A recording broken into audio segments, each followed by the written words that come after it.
सत्संगत जी, प्रेम और सत्कार से बोलो धनंकार जी। एक आस राखो मन माही।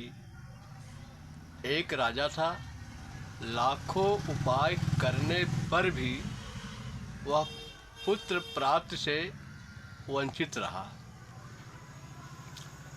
2-3 शादियां भी करवाई, लेकिन पुत्र प्राप्त की कामना पूरी ना हो सकी। राजा ने सब तरफ से हार कर पंडितों ज्योतिषियों का सहारा लेने की ठान ली। सारे राज्य में इस हेतु घोषणा करवा दी गई। परिणामत घोषणा अनुसार पंडित व ज्योतिषी दरबार में इकट्ठे होने लगे।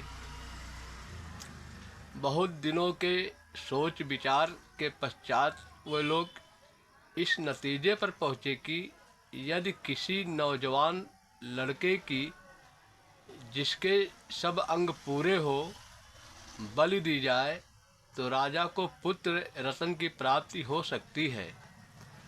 राजा ने अपने राज्य में डोंडी पिटवावा दी कि यदि कोई माता पिता अपने लड़के को बलिवेदी पर भेंट चढ़ाने के लिए राजी हो जाएंगे तो उन्हें हर प्रकार की दौलत से माला माल कर देंगे।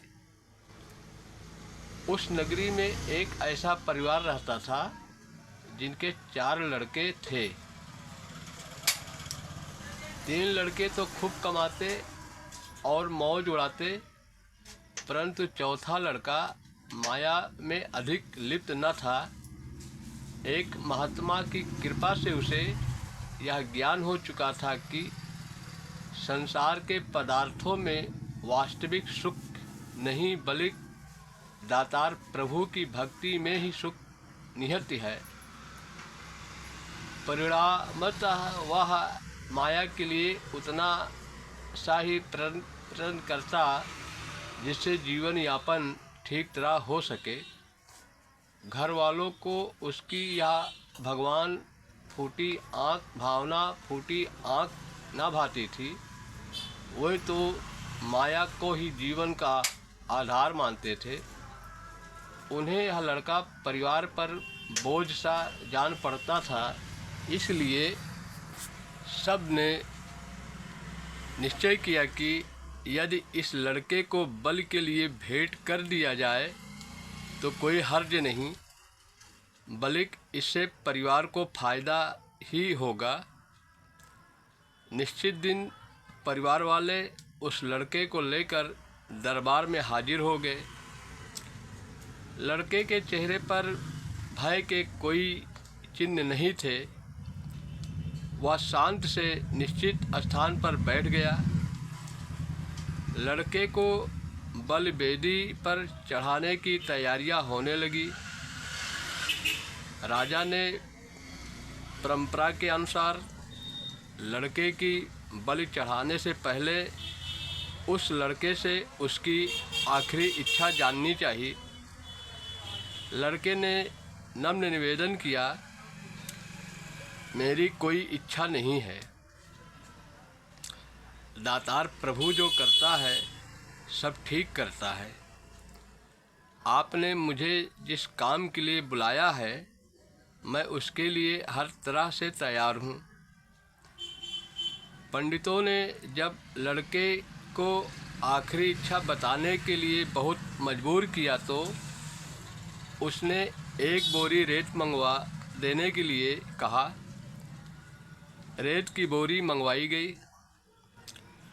जब रेत की बोरी का आ गई तो उस लड़के ने उस रेत को 4 हिस्सों में बांटकर 4 ढेरियाँ लगा दी।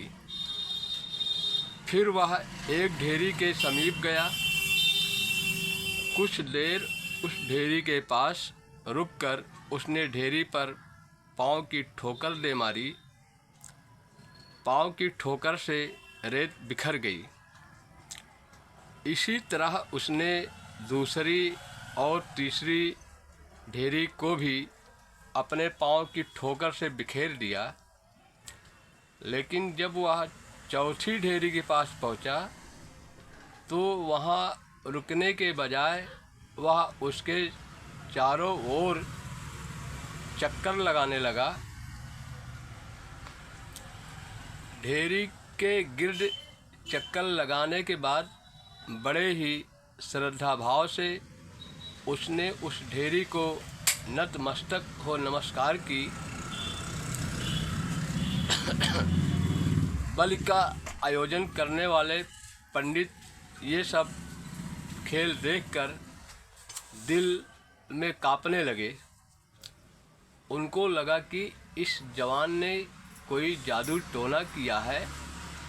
इसलिए पंडितों ने राजा से निवेदन किया कि बलिवेदी पर चढ़ाने से पहले इस लड़के से पूछा जाए कि इसने 3 ढेरियों को क्यों तोड़ा है और चौथी को नमस्कार क्यों की है।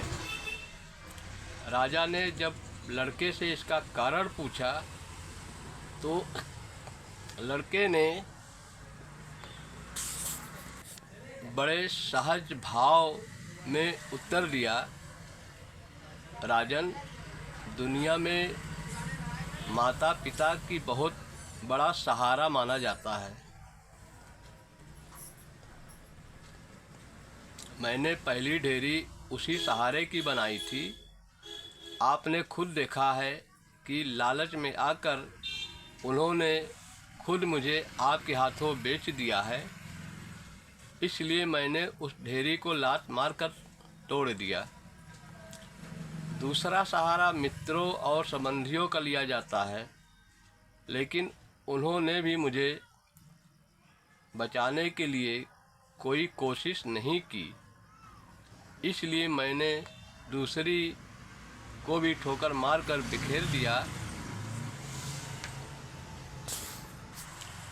तो राजा का सहारा लिया जाता है, मगर यहाँ तो स्वयं राजा ही अपने स्वार्थ के लिए मेरी बलि देने जा रहा है।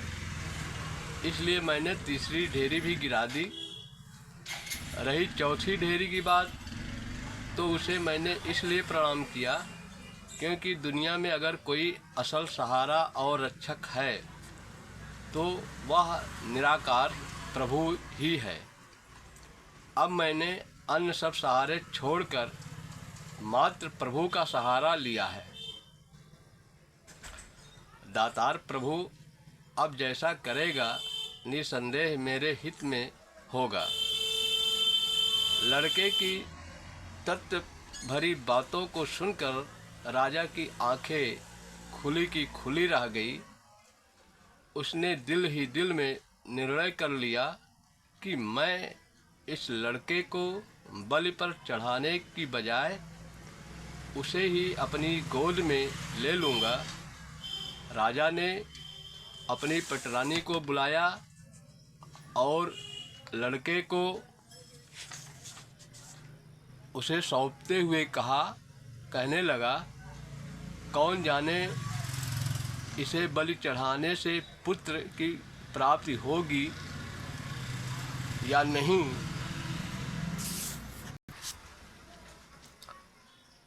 और अगर हो ही जाए तो भी वह इस जैसा ज्ञानी ही होगा, इसकी क्या गारंटी है। इसलिए हम इसे ही गोद ले लेते हैं। यह सुनकर सब ओर खुशियों की शहनाइयाँ बज उठी और मायाधारियों की दृष्टि में निखट्टू दिखाई देने वाला वह ईश्वर भवत राजकुमार बन गया। काश हम समझ पाएँ कि केवल ईश्वर का सहारा ही सच्चा सहारा है। साथ संगत जी, प्यार से बोलो धन निरंकार जी।